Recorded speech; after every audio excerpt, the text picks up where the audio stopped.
Hello viewers, কেমন আছেন সবাই? আজকে আমরা দেখব এমএস ওয়ার্ডে প্রতিটি পেজে কিভাবে আলাদা আলাদা পেজ বর্ডার দেওয়া যায়। এর জন্য প্রথমে আমরা এমএস ওয়ার্ড বা মাইক্রোসফট ওয়ার্ড প্রোগ্রামটি চালু করে নেব।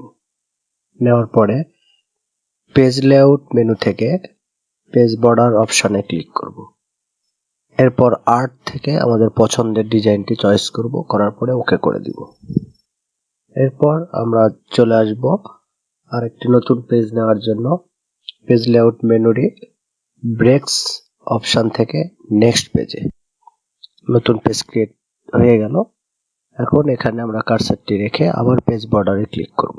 করার পরে আবার কাঙ্ক্ষিত পেজ বর্ডারটি চুজ করব এবং অ্যাপ্লাই টু অপশন থেকে আমরা দা সেকশন অপশনটি চুজ করে ওকে বাটনে ক্লিক করব।